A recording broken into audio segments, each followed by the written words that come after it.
bud. Vader. The set. Today we're working in the entryway just a little bit on this 200-year-old historic on this 200-year-old home. This is the plaster. This is where they had paneling glued. We popped it off and we're repairing this plaster wall. My wife decided to try paint remover on this old trim. Down in here can see it. A lot of the old trim in the home, even though it was popular, they faux grained it so that it would look like oak. So now she's going to try this pilloway and see if it removes that and cleans up this wood trim here in the entry of the home. Like always, we have a project in every corner going on. So stay tuned, subscribe, give me some comments on what you think. If you think this pilloway is going to work on this old trim, and we'll show you what it looks like. And a quick update, if you watch any of our videos to catch some of the history in Indiana or the history of this home, we have some fascinating new details about our basement, the history of the home, the original owners, and how that ties into early American and Indiana history.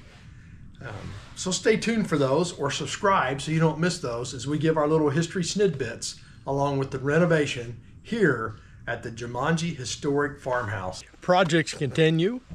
This is the door to our basement. It's an older door, but in terms of our home, this is actually a new door. The style of the way these OG are cut and milled is much newer. And the style of lock that this door had. In the earlier parts of our home, this is just a square cut with a flat panel inserted in there. Much more crude, and that's how the earlier doors from the earlier part of the 1800s, later part of the 1700s were built. Anyway, we'll get to see how this door looks when it's stripped off. She's hiding over there off camera. My wife is going to strip the door. I'll show you these real quick. The door is still old enough that it's put together with these wood dowels, mortise and tenon, and then wood dowels, or what they call wood nails sometimes. Fairly old door, just a young door in terms of a 200-year-old home.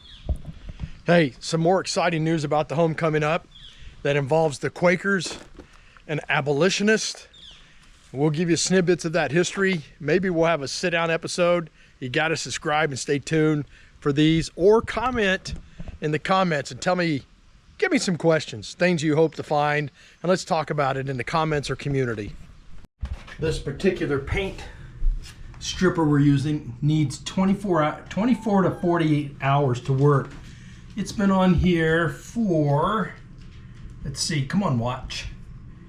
It's been on there for not even an hour. It's coming off. The stain is already bleeding through in about an hour's time. Pretty good stuff, pretty quick results. Well, let's see how the door's doing. Go for it. Oh, look at that. Coming right off. Let's keep the dog back. Do you need to leave it on longer? Do you want to test this with your scraper? Oh, look at that. That is the way to strip things. Wipes right off. Oops, I say that and she runs into a hard spot. Oh yeah. It actually feels kind of nice.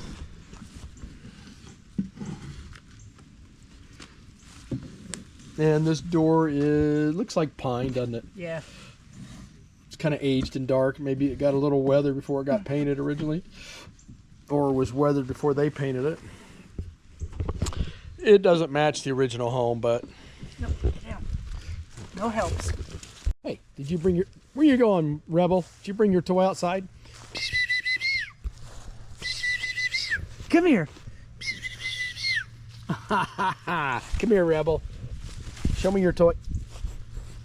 Oh, here comes the Dita.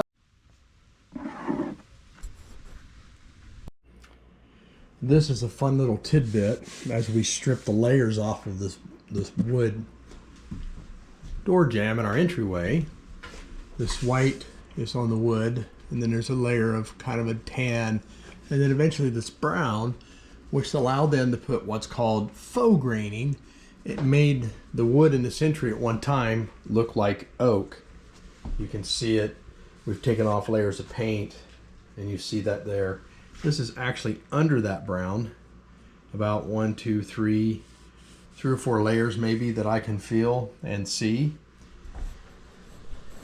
It may have been around the 1920s when they put this arch in, which is made out of oak, making the rest of the woodwork in the home, because we noticed it in here too, that they tried to make a lot of it look like, well, to look like oak. We call it faux graining.